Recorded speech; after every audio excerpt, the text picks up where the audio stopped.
Welcome. We're glad everyone's here for today's session, Making the Grade, Helping Your Child Achieve in School. We're glad you're here. My name is Katie Mulhammer. I will be your technical moderator behind the scenes here. So I'm going to mention a couple brief housekeeping technical items to help you make the most of this hour. And then I'm going to go ahead and pass it to Mary Ellen Eady from Emory and your work-life benefits. And she's going to give us an introduction, and then we'll introduce our presenter, Patrick Highland. So again, we have a large group expected today. We're glad everyone's here. We do have everyone in listen-only mode to avoid any background noise. So feel free to use that questions and chat box that you should see on the right-hand side of your screen. I'll be keeping an eye on that. So if you have any questions, as well as when we get to the end, any questions for the presenter on this topic or for Mary Ellen about your benefits, feel free to type those in. And then finally, we do have a copy of the presenter slide deck. You may want to download that to make some notes. You can also find that on the right-hand side of the screen with the handouts. It's labeled Handouts 1 of 5, but right over there with the questions and chat box area. So again, welcome. I'm going to go ahead and pass it to Mary Ellen. She's going to tell us a little bit about the benefits that you all have, kind of kick us off and get us started. Patrick will go ahead and advance those first couple slides for her. So Mary Ellen, I'll pass it to you. Hi, everyone. Thank you for joining us today. My name is Mary Ellen Eady, and I work in Benefits and Work Life for Emory University. And what I do here is I manage a variety of work-life benefits and programs for all of you. I just wanted to take a minute to remind you of what work-life means here at Emory. Our primary focus is helping Emory University employees with dependent care, such as caring for children or adults in your life, financial wellness, and flexibility. And really quickly, I'm just going to review some of our most well-known benefits. Our webinar today is provided by Workplace Options, and Workplace Options is Emory University's research vendor. And I know you may ask yourself, what does that mean? But it means you can utilize Workplace Options to research any service or information that you would like to find out about. Oftentimes, it gets used for finding childcare or camps. You can also use it to research assisted livings for your parents or grandparents or transportation services, and you can do this anywhere in the country. You can also use it for a daily living request. And for example, I'm in the process of moving. I used it to help me find movers, and I used it to help me find carpet cleaners, and that's taking one more thing off of my plate. This service is meant to save you time and get information about things you need. Their contact information is on the benefits website, and when we send out the presentation, you will also have their information. I also want to highlight a few other benefits. You have access to backup care. That's helping you care for anyone in your life that you might need some help with, children or adults. Again, this is nationwide. We also offer live workshops, webinars for financial issues and flexibility. We help you from anywhere from budgeting, getting out of debt, to planning for retirement. We also offer flexibility consults for individuals or departments. So if you have any questions about work life, call us directly at 404-727-7613 or shoot me an email. And now I'm going to turn it back over to you guys. And thank you for joining us today. Thank you. Thank you so much, Mary Ellen. Appreciate that introduction to the work-life benefits that folks have. I'm going to go ahead and remind folks that if you have any questions, we'll have a question time at the end, so you can feel free to type those in. So we'll keep an eye on that. And we're also very pleased to have for our presentation today Patrick Highland. Patrick has a varied experience. We're very glad to have him here for this particular topic. He has not only some military and legal background, but he's now a counselor and working with individuals. So Patrick, I'm going to let you share a little more about your background and then just dive us right into today's topic. Okay, thank you, Katie. Good morning, everyone. My name is Patrick Highland. As Katie said, I have kind of a varied background, and briefly, I spent 6 years in the Air Force very early in my career and had my mandatory year in Vietnam. I was a special operations pilot. flying night combat missions over Laos. And then I spent the next 4 years after returning from Vietnam flying worldwide missions in a heavy jet cargo aircraft. Then I got out of the service, went to law school and finished law school and practiced law for about 25 years with my father in a small town and in north central Kansas. And during that time, I joined the Army National Guard to fly helicopters.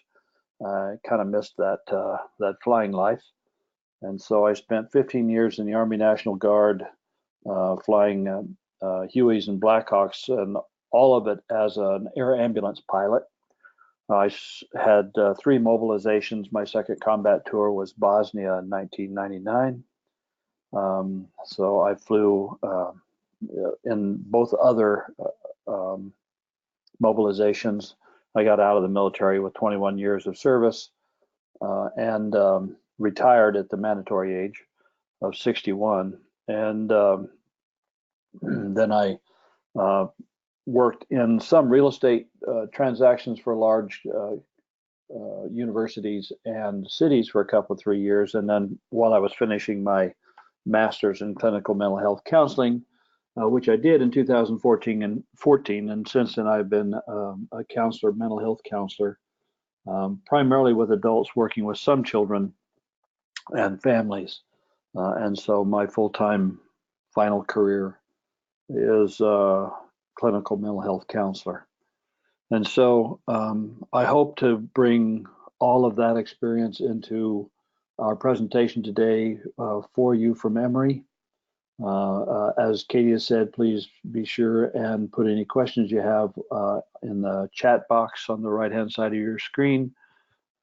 If you have questions, I can answer those early if I catch them, or at the end, depending. We do have quite a few attending this particular session, so I'll get right along if you don't mind. So again, welcome. This is a presentation on helping your children to achieve. And the objectives for today are to discuss the effective ways that parents can assist their children, provide tips for working with teachers and the school, identify methods of getting your child prepared, and provide assistance if your child is struggling. Parents and children today face many challenges at home and at school. There's test anxiety, having problems socializing, struggling with tough subjects, and other just socialization issues that can happen to every child in school as they happen to us. In this session, we are going to talk about several topics that include preparing your child to be successful at school. As a concerned parent, you can play a big role in preparing your child for academic performance. We'll talk about working with teachers and school resources, as well as out-of-class activities that can help your child learn. So let's get started. This is a survey I'd like you to answer, and you answer that on the chart to your right. Now it's on your left. As a child, I found school to be A, fun, B, tedious, boring, or C, an unpleasant necessity. Take a few moments to respond, and we'll take a poll at the end. Thanks, Patrick. I've got that open. Looks like we've got about 2/3 of our audience. Excellent. Has participated in this, so we'll give folks about another 5 seconds, and then I'll put on the screen or I'll share what those results are. So thank you, everyone. Again, Patrick's question was, as a child, did you find school to be fun, tedious, or boring, or an unpleasant necessity? So let me tally that. It looks like 69%, and I do apologize when the polls come back, we have to put your stuff back in full screen there, Patrick. I'm sorry about that. 69% said that it was fun, 14% said tedious and boring, and 17% of our audience said an unpleasant necessity. So the overwhelming majority, but not everyone, about 2/3, said that it was fun, and then the others pretty evenly split, 14% as tedious and boring, and 17% an unpleasant necessity. So thank you, everyone, for participating in that. And I will pass it back to you. Thank you, Katie. So It's interesting to note that many of you found school to be fun. It's also normal that some found it somewhere south of that, being tedious or boring or absolutely unpleasant. One of the things that I've found in my experience, both in the military practice of law and now in counseling, is that it really doesn't make any difference how we've learned or whether it was pleasant or unpleasant. What's important for us is how we can help our children or how we can teach others in order to help them understand that learning can be fun and hopefully is fun for our children. My wife is a school teacher in elementary school, and she says, and I believe, that it's important for our children to love to learn, so they have to learn to do that. Once they learn about learning, then it becomes fun for them. So, um, what we are trying to do by this survey is to kind of set the stage for what we'll be talking about in other parts of this program.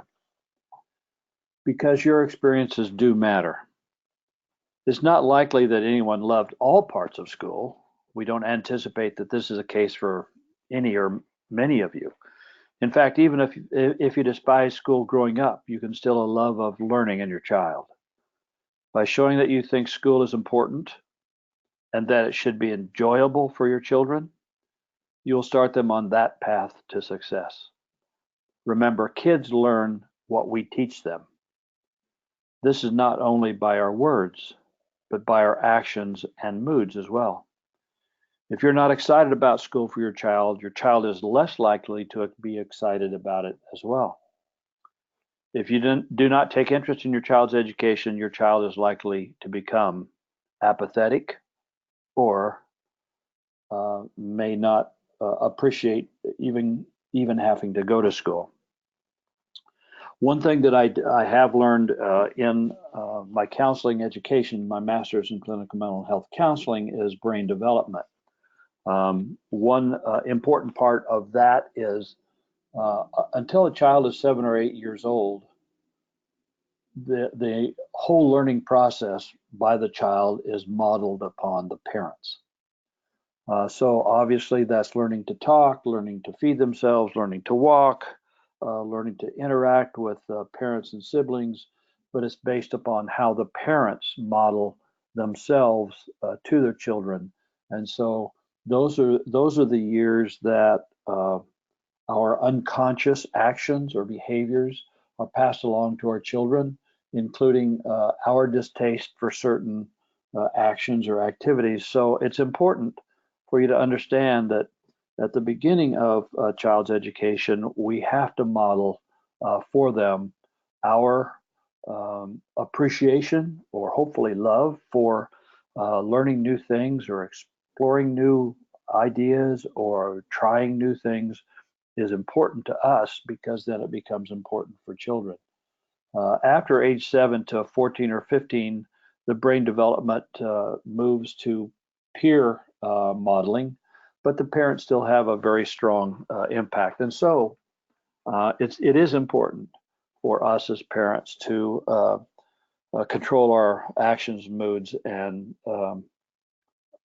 information that we provide to our children. I would be the most content if my children grew up to be the kind of people who think decorating consists mostly of building enough bookshelves. I thought that was good. Encouraging your child to read is the single most important thing that you can do to help the child to succeed in school and in life as well. The importance of reading simply can't be overstated or overemphasized. Reading helps children in all school subjects. More importantly, it's the key to lifelong learning. Here are some tips on how to help your child become a reader. Start early. When your child is still a baby, reading aloud to him as part of your daily routine. As you read, talk with your child. Encourage him to ask questions and to talk about the story. Ask him to predict what will come next. When your child begins to read, ask him to read to you from books or magazines that he enjoys. Make sure that your home has lots of reading materials that are appropriate for your child. Keep books, magazines, and newspapers in the house. Reading materials don't have to be new or expensive. You can often find good books and magazines for your child at yard sales, used bookstores, or library sales. Ask family members and friends to consider giving your child books and magazine subscriptions as gifts for birthdays or other special occasions. Set aside quiet time for family reading. Some families even enjoy reading aloud to each other, with each family member choosing a book, story, poem, or article to read to the others. Show that you value reading. Let your child see you read for pleasure, as well as for performing your routine activities as an adult, reading letters and recipes, directions and instructions, newspapers, computer screens, and so forth. Go with your child to the library and check out books for yourself and your child. When your child sees that reading is important to you, she, or she will likely decide that it's important for him or her too. If you feel uncomfortable with your own reading ability, or if you would like reading help for yourself or others in your family, check with local librarians or with your child's school about literacy programs in your community. This is really no time to be bashful about helping your child. It can help us as well. We can gain a lot of our own um, significance and fulfillment and interest by going to the library and reading, even for ourselves, but especially with our children. Libraries are places of learning and discovery for everyone. Helping your child find out about libraries will set him or her on the road to being an independent learner.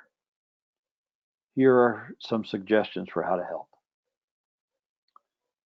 Introduce your child to the library as early as possible. Even when your child is a toddler, take him along on weekly trips to the library. If you work during the day or have other obligations, remember that many libraries are open in the evening. When you take your child to the library, introduce yourself and your child to the librarian. Ask the librarian to show you around the library and tell you about the services it has to offer. For example, in addition to all kinds of books, your library most likely will have magazines of interest to both you and your child. It will likely have newspapers from many different places, both nearby and overseas. Most libraries also have tapes and CDs of books, music CDs and tapes, some places, movies on DVD, and many more resources. Your library also might have books in language other than English or programs to help adults improve their English reading skills. Ask the librarian to tell your child about special programs that he or she might participate in, such as summer reading programs, book clubs, services such as homework help, other kinds of services that you know will be especially helpful for your child. And Patrick, while you're talking about reading, if you have a moment, there was one specific question that came in while you're still on this topic. Someone was just wondering, is listening to audiobooks, we have so many of those now, the way that many people read, is that as effective as actual reading for your child? What are your That's a thoughts on great that? question. Yeah, Yeah. great question. Uh, it's books on tape or Audible or any other digital program is important for your child to understand storylines and excitement and exercise imagination and um, thought processes, those kinds of things. But it's equally important for a child to be able to read and be comfortable reading because of the prevalence of that requirement in school at higher grades and also at work. Um, so I would say encouraging a child who may not have a lot of interest in reading by listening to books could be a very important starting point for just building the excitement, interest, and curiosity in stories that are found in a building that has a gazillion different opportunities to read and learn. But I personally think that actually the reading skill is important. And that's why if some parents have reading difficulties, that it's important for the parent to do the same thing for the same reason that it's important for work. It can be important for promotion at work, or changing jobs into a more one that requires more reading and these kinds of things. So it's a good way to start, and it's also a way to encourage the child to do it while to learn or read stories when they're doing something that it's too dangerous for them to actually read. And that's why audible books are important for several of my clients who have jobs where they travel a great deal. They're in the car a lot or the truck.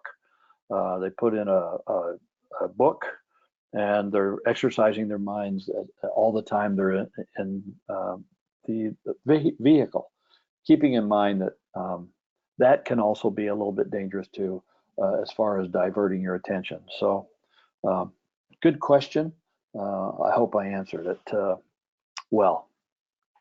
Great. Thank you so much for pausing for that. I know we've got a couple other questions coming in. I've let folks know that I'll go ahead and keep those to the end, but that one just seemed good to cover while you were right in the moment. So thanks for taking that, Patrick.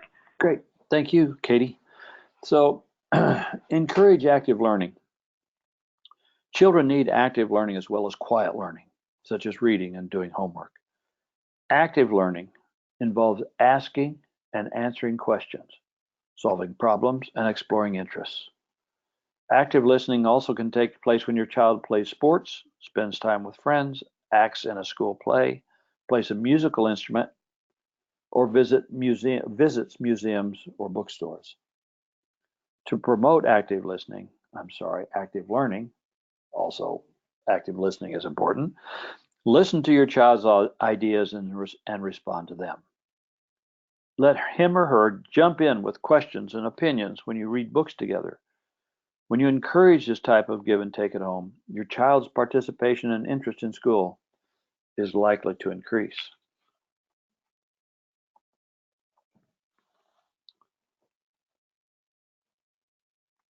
Talking and listening play major roles in a child's school success. It's through hearing parents and family members talk and through responding to that talk that young children begin to pick up the language skills they need, especially if they are to do well in their schoolwork or in life. For example, children who don't hear a lot of talk and who aren't encouraged to talk themselves often have problems learning to read, which can lead to other school problems. In addition, children who haven't learned to listen carefully often have trouble following directions and paying attention in class. As you fix a meal or repair a broken toy, ask your child to hand you the ingredients or the tools as you go along, and give them each a name. Talk about what can happen if you miss a step or leave something out. Let your child know what you are doing and why. Ask for suggestions. As you watch TV together, talk with your child about the programs. If you're watching one of her or his favorite programs, encourage her to tell you about the background of the characters, which ones she likes and dislikes, who the actors are, what's the storyline, what's happening in the plot. Compare the program to a program that you liked when you were her age or his age. Make that connection with the child about what's important and interesting to you. As you read a book with your child, pause occasionally to talk to him or her about what's happening in the book. Help him to relate the events in the book to events in his life, like, look at that tall building. Didn't we see that when we were in Chicago? Ask him to tell in his own words what the book is about. Ask him or her about new words in the book. Help him to figure out what they mean. Maybe even start a list of new words so they can remember. By listening actively to your children, you can teach them that their thoughts are respected and interesting to you. It makes it much easier to communicate with them about sometimes more sensitive issues. Listening actively can also provide you with clues when something is not right with your child, and it works well in that dialogue about other things.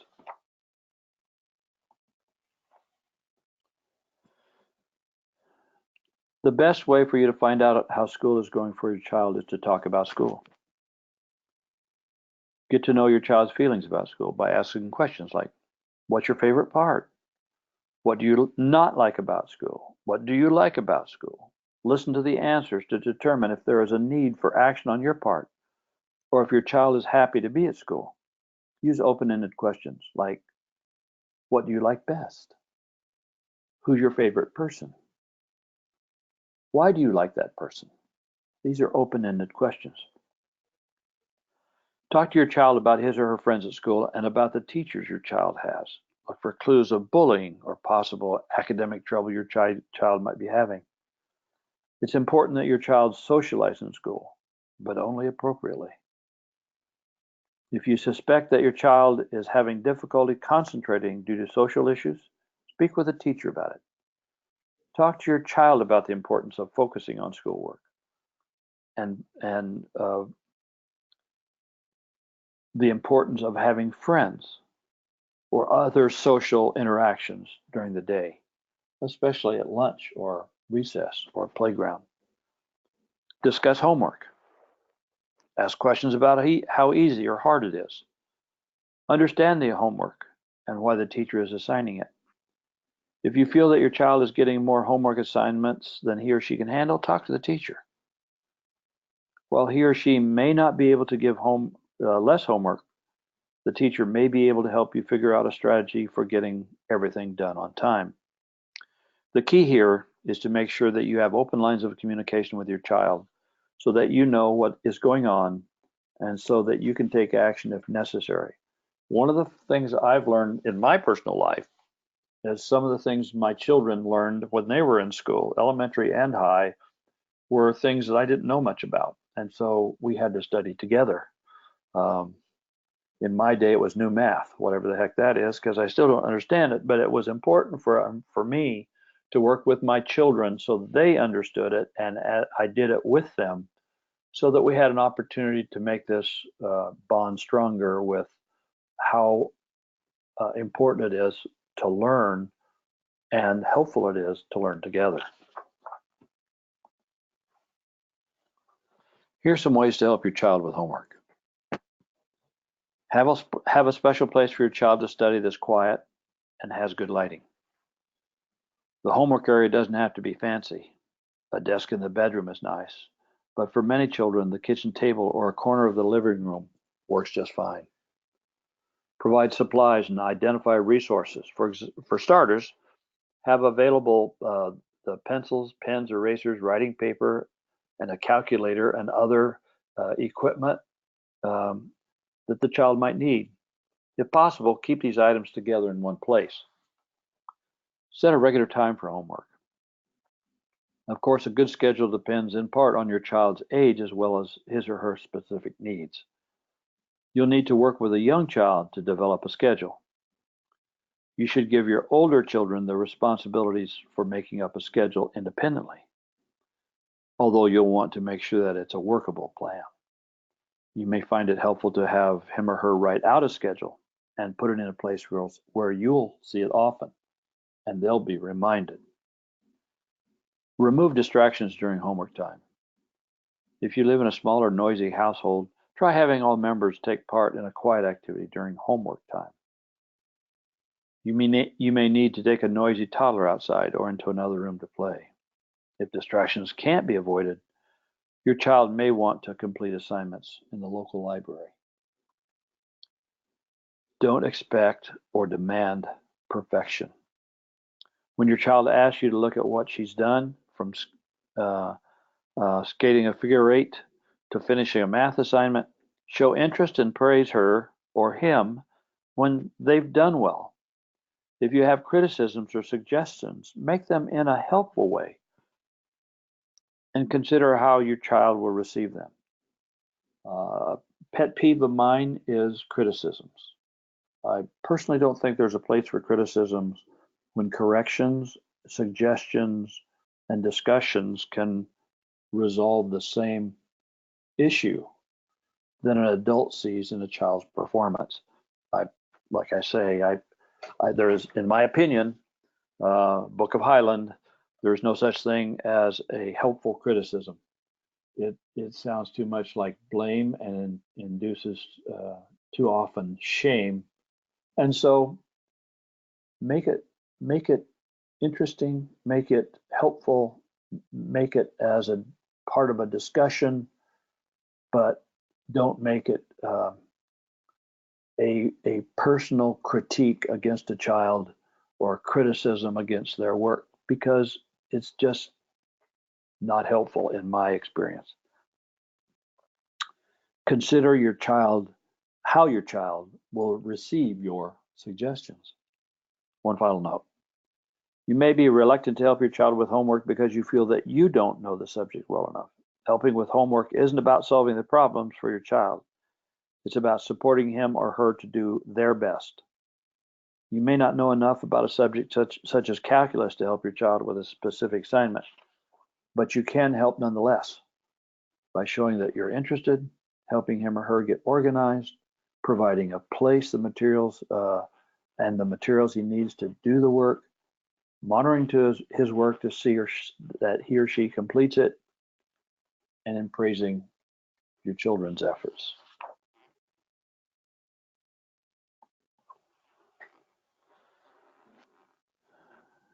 This is a hard one. According to Nielsen, in 2009, the average youth spends 900 hours per year in school, watches 1,500 hours of TV, and plays video games for 412 hours. I think that's increased. The video time, the screen time has increased. I have nothing to support that other than parents who I know and say their kids are sometimes and grown children out of school are spending days on screen time. Here are some suggestions for helping your child to use TV and video games wisely.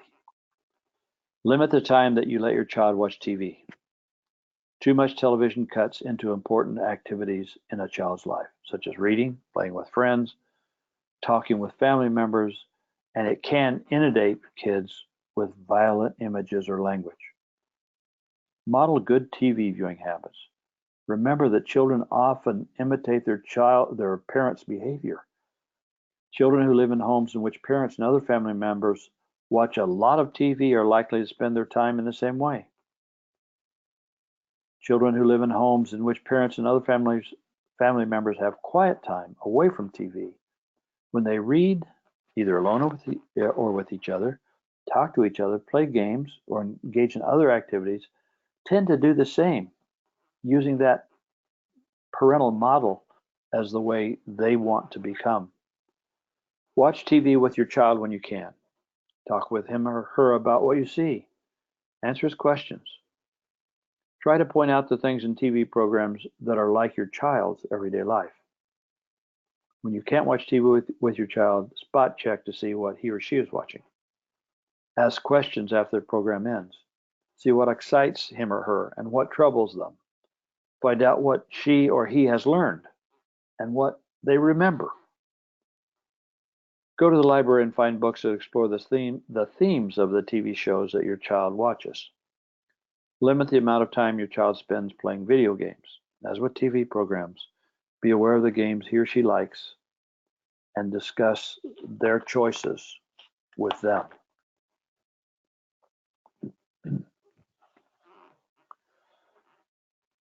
Here are some suggestions for helping your child learn to do so properly and effectively. Spend time online with your child. If you don't have a computer at home, try your local library. Learn along with your child. If you're not familiar with computers or with the internet, ask the librarian if and when someone is available to help you and your child learn together to use those items. If your child knows about computers, let her teach you. If you want something, my experience is if you want something fixed on your computer, ask a 10-year-old. Ask him or her to explain what she is doing and ask why. Ask her to show you her favorite websites and to tell you about what she likes about them. This will help her or him build self-confidence and pride in her abilities and what she is doing. Point her in the direction of sites that can help her with homework or that relate to her interests. Pay attention to any games she might download or copy from the internet. Some games are violent or contain sexual or other content that is inappropriate for children. Resources resources such as GetNetWise, which is http www.getnetwise, all one word, .org, a public service provided by internet corporations and public interest that can help you make good website choices and give you more information about internet use. You might consider using filters to block your child from accessing sites that may be inappropriate. These filters include software programs that you can install on your computer. In addition, many internet services provide filters, usually free, that restrict the sites that children can visit. Of course, these filters are not always completely effective, and children may find ways around them. The best safeguard is your supervision and involvement. Keep in mind, if you want to find something new on the computer, your 8-year-old, 9-year-old, or 10-year-old child can find it faster than you and often has already. Monitor the amount of time your child spends online. Internet surfing can be just as time consuming as watching TV. Don't let it take over your child's life. Have him or her place a clock near the computer and keep track of how much time she is spending online.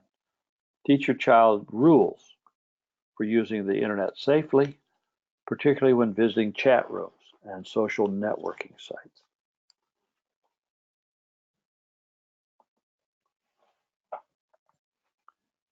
Encourage responsibility. Taking responsibility and working independently are important qualities for school success. Here are some suggestions for helping your child develop these qualities. Establish rules. Every home needs reasonable rules that children know and can depend on and understand.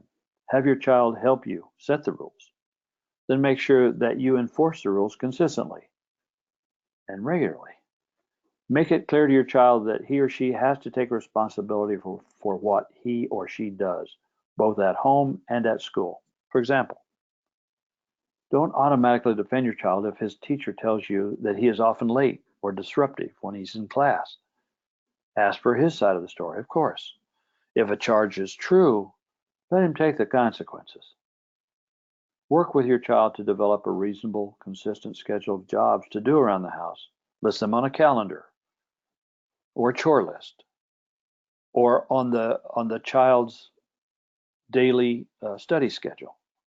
Younger children can help set the table or put away their toys and clothes. Older children can help prepare meals and clean up afterward.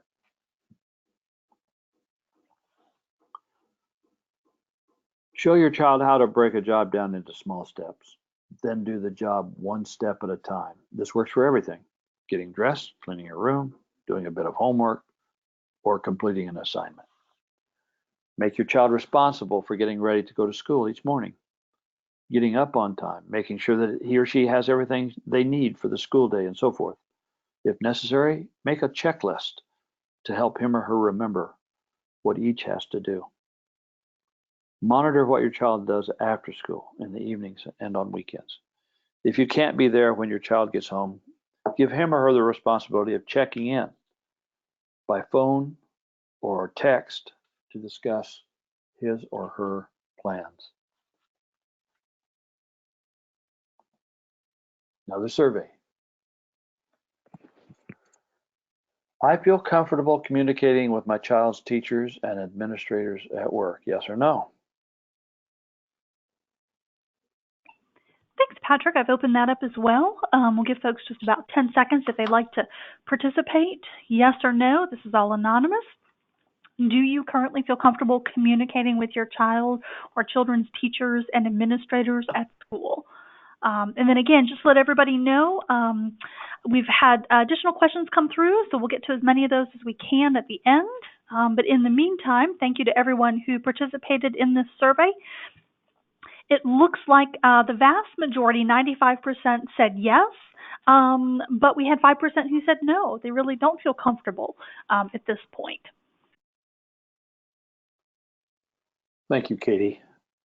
What the survey is supposed to bring to our minds is the importance of knowing everything you can about the child's school and teachers. Okay. It's important to talk with your child's teacher early and often. Contact the child's teacher or teachers at the beginning of the year or as soon as you can. Get acquainted and show your interest. Tell teachers what they need to know about your child. If your child has special needs, make these known from the beginning. If you notice a big change in your child's behavior, their school performance, or attitude during the school year, contact the teacher immediately.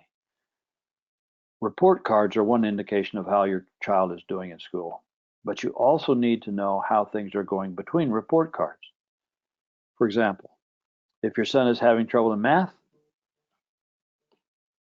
contact the teacher to find out when he has his next math test and when it will be returned to him. This allows you to address a problem before it mushrooms into something bigger. Call the teacher if your son doesn't understand an assignment or if he needs extra help to complete that assignment.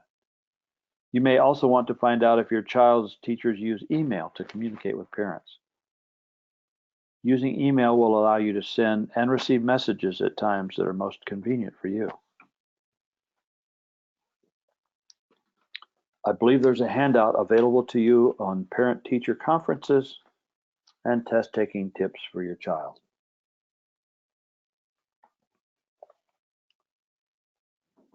If your child struggles to understand, contact the teacher as soon as you suspect that your child has a problem with schoolwork or schoolmates. Schools have a responsibility to keep you informed about your child's performance and behavior. And you have a right to be upset if you don't find out until report card time that your child is having difficulties. On the other hand, you may figure out that a problem exists before the teacher does. By alerting the teacher, you can work together to solve a problem in its early stages as soon as possible. Request a meeting with the teacher to discuss problems. Tell her briefly why you want to meet. You might say, my son Tim is having trouble with his social studies and homework. I'm worried about why he can't finish the assignments and what we might do to help. If English is your second language, you may need to make special arrangements, such as including in the meeting someone who is bilingual and can help you with the language translations. Approach the teacher with a cooperative spirit.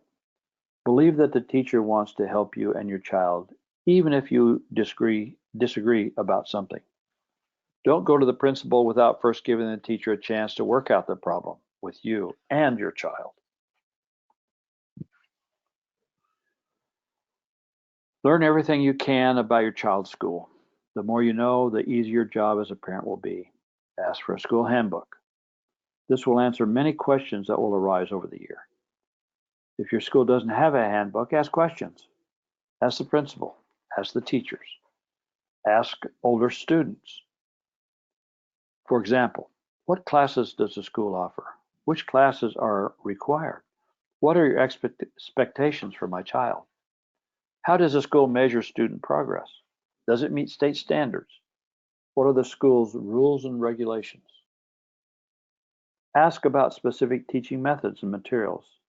Are the methods based on evidence about what works best in teaching?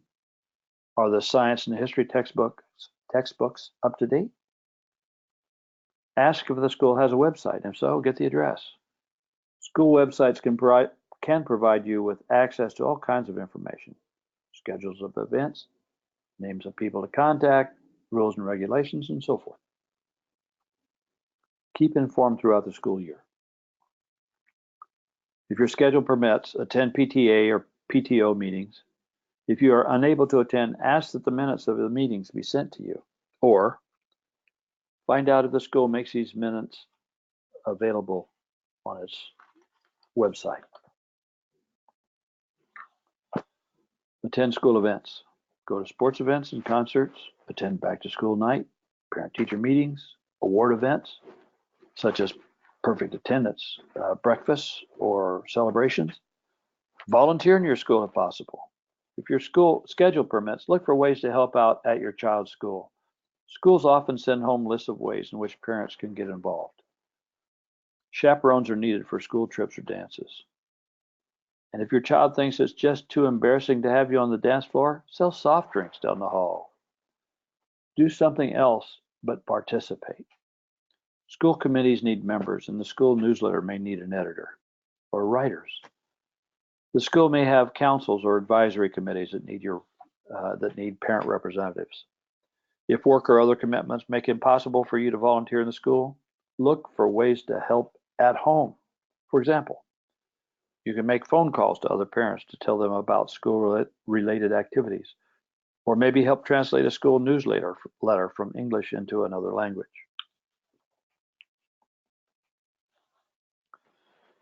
Like everything else, your child will learn preparedness and participation from you. Help your child to always be prepared for school by getting their own time. Plan your night so that your mornings are go smoothly getting ready for school. Get your backpack ready. Get lunches made the night before. Be sure the alarm clock is set. Have all the equipment your child needs ready to go, including sports equipment, shoes, shorts, etc. You can even set out the clothes ready for them to get into in the morning before breakfast, if that will be helpful, and to speed up the flow of the morning chaos. Again, depending on how many people are in your home and what your schedule is as well. Make sure that your child has a supply of pencils, paper, school items that are needed every day. Monitor your child's ability to get enough sleep each night. Sleepy kids do not perform well. Sleep disturbances may be an indicator that something is significantly bothering your child. Support the school by attending meetings and volunteering, as we discussed in the Stay Involved in Schools activity slide, and model organizational materials and behaviors that will help your child be prepared at all times. Organization is really an important key to school success. As soon as your child starts school, make sure that you are keeping a family calendar that everyone has access to. Keep track of everything from school activities to family parties and family requirements here. Use it often. Keep it updated. Set up a school office or a place that schoolwork is to be done, and set up a system with your child that will help him or her to remember when assignments are due. Tickle their calendar for when those assignments need to be turned in. Keep the system going and adjust it as needed to suit your child's needs. For instance, buy a mail divider and label it with the days of the week. In each daily slot, place assignments that need to be completed that day. Allow your child to provide input into this system to make sure that it works for him or her, as well as makes sense to you, so that you can help organizing it and operating it as well. Having a daily schedule will be very beneficial in helping your child to manage his or her time, to ensure that everything is taken care of each day and that your child has time to play and be a kid. This may mean that homework is done right after school each day, or maybe your child is better when he or she has played for an hour. Doing things in a way that works best for your child, but ensures that schoolwork and play are included in each day, is very, very, very important. Lastly, if your child needs help with organization and planning, by all means help. If you have trouble with your own organization, consider reading organizational books or articles or how-to books and learn organization with your child. Join your child and take a trip to the library to find resources to help both of you, that is you and your child or children, become better organized.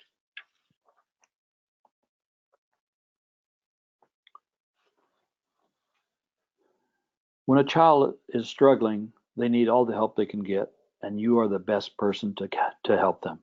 Remember, you are your child's best advocate, and so you need to work to get your child the help each of them need.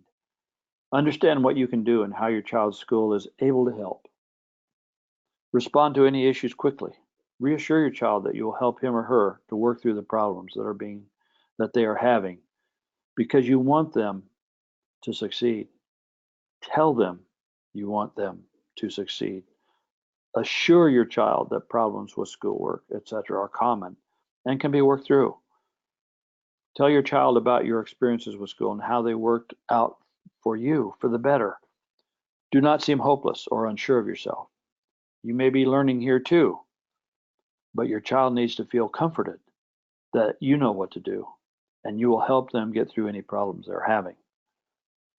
If your child is struggling at school, it may be in the child's best interest to let the teacher know of any circumstances at home that might be affecting academic performance, such as divorce or serious illness. Teachers cannot react to a situation that they don't know about or that is happening in the child's home.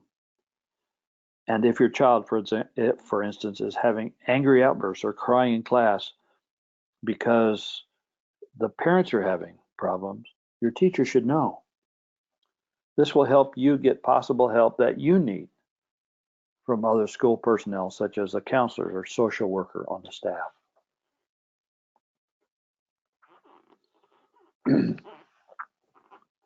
The object of education is to prepare the young to educate themselves throughout their lives.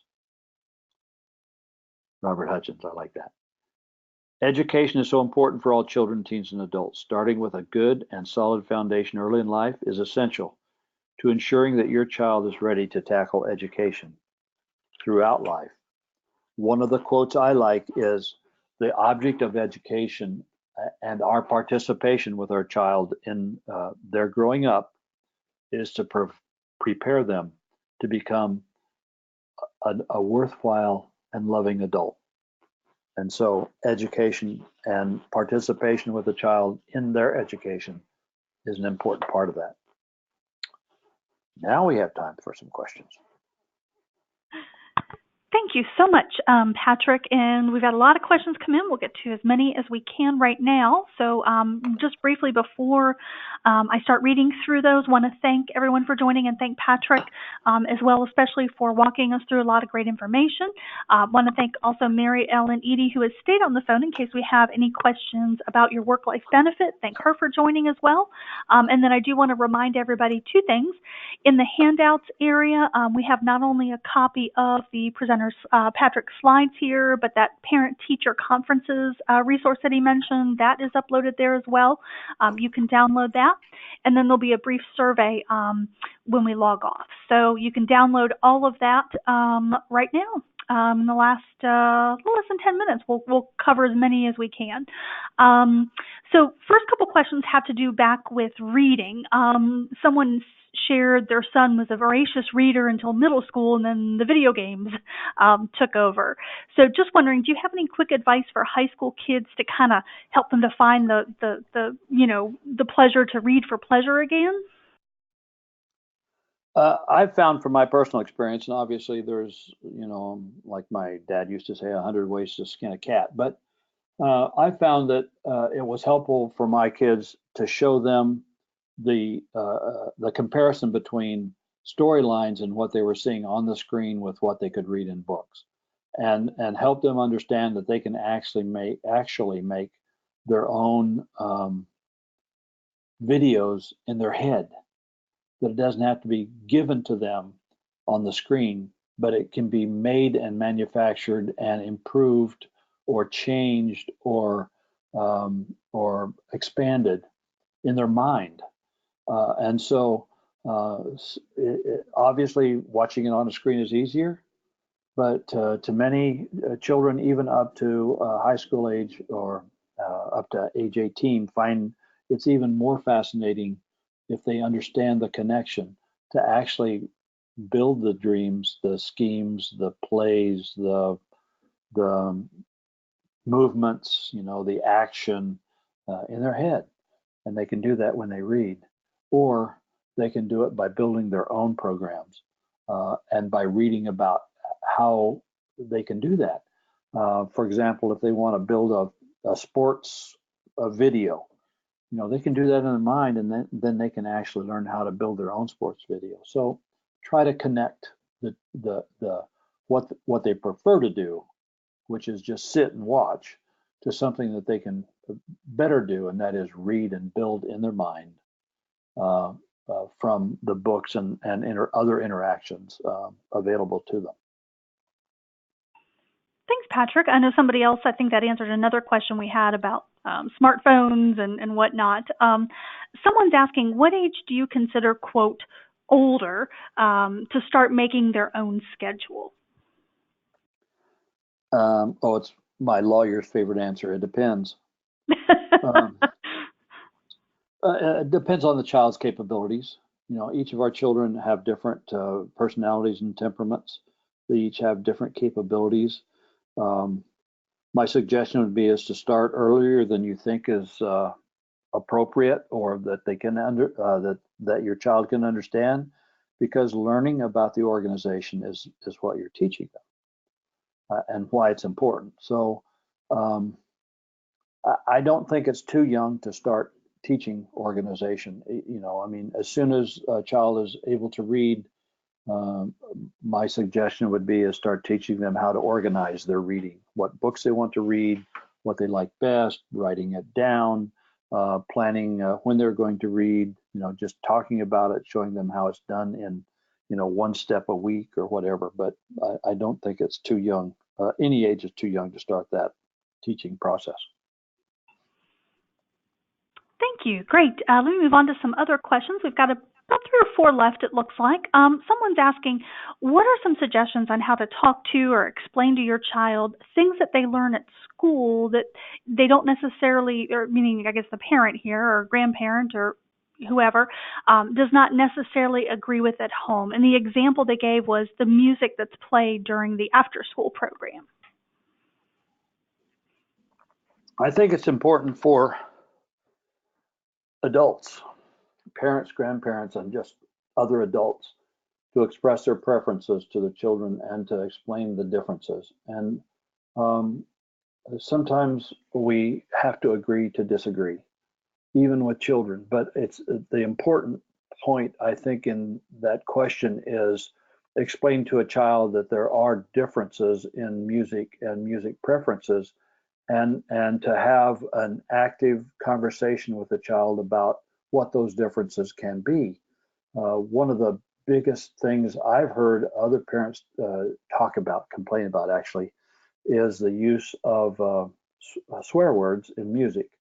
And that, just as an example, that's one issue that is raised often about how do you get children not to listen to those things? And it has to be discussed. They have to understand that it's inappropriate in some way, that it's not part of our particular uh, moral beliefs, and that has to be discussed with the child, just like every other of our beliefs. And so it's again, I think it's important for us to tell our children that we have opinions as well, and it's also important for us to understand what the rules of the home are. Just like the rules of school, it's important for a child to understand there is structure and there are rules, and we are teaching our children to become better adults. So it's not always easy. Music is a hard one. Mm. Right. Thank you so much. Two more questions, and I think we'll be able to have time to get to both of them. The first one is, it's kind of a statement and a question. Said, my son is 13 and has a cell phone, and at the beginning of the school year, we talked to him about not being on the phone during homework time. He stated that he needs the phone to do his homework, as that's how he communicates with his friends when he's doing difficult assignments. Your thoughts? And then this person also says, also he turns in his phone prior to bedtime, and this person was thinking about having him turn it in about a half hour to an hour before bedtime. So just asking for your quick thoughts on how they're handling those two items. with him? Okay, two quick answers. We're getting kind of short on time. So, two quick answers. One is um, uh, it is the brain develops, like I say, for up until the age of 7 or 8 or 9, the child models after their parents. After 7 or 8, the child in brain development models after peers. So it is important for those preteen and teen years for children to have contact with their peers within a social context. But it's also important for us as parents to understand that if the child has questions, it's more important for us to participate in helping uh, our children than their friends, because we don't want our children to get incorrect information from their peers, because their peers are the same age as our children. So it's one of those discussions about participating in a child's learning activities rather than other children. And if they have questions of their classmates, then you can help them get that information with you asking the child the other children questions. Not always easy, but another way it helps. I'm sorry. What was the last part of that? I've forgotten, Katie. Oh, I'm sorry. Let me go back. I had moved on to the next one. Let me go back to that. I think let's get this other one real quick. I think it had to do with just having their child turn in their phone before bedtime. Oh, About a I'm half sorry. You're hour, right. an hour. Just Yeah. yeah. Uh, Um, the research has shown that screen time within 2 hours of bed actually disrupts sleep, and it actually rewires the brain so that the brain can't relax and respond to um, calmer stimuli. So look that up, Google it, but there's significant research that shows that any screen time to children or adults within, I want to say 2 hours, could be 1 hour of bedtime, actually disrupts their sleep and causes the brain to become overstimulated and can actually cause confusion in normal thinking. Great, thanks. And then finally, and thank you so much for pausing just a couple minutes here for these last questions as folks are staying on. What's an example of how to teach your child how to do something well, do it better without it sounding like criticism? Any suggestions or resources there? Well, teaching a child to do anything is really a hard task, but we don't have to do it alone. We can get other experts in. For example, let's just talk about you want your child to learn how to play golf because they can play golf when they're 99 if they learn when they're 9. So if the child has an interest and you have an interest in teaching, get professionals in, get other teachers in, get their child's school teachers involved, hire mentors, work with friends who know how to do this. And, if you have 2 or 3 golfing buddies, for example, and they each play a different golf game, get each of them to help the child so that again, it's an opportunity for you to, for the parent to actually help their child learn something um, from people who know more. And that's what we're trying to build in learning, is so that they have a lifelong interest in learning stuff, and they will always have social engagement, friends, even as adults, that they can rely on and understand that they can ask for help. So get that help from the beginning. Get the professionals from the start. Thank you. Thank you so much, Patrick. Thank you, Marielle, and thank you, everyone. We trust you picked up some very helpful nuggets of information, and we certainly wish everyone well. And just remember, any additional follow-up, you can always reach out to your Emory University Work-Life Program with your benefits department there. Take care, and thanks again as well, Patrick.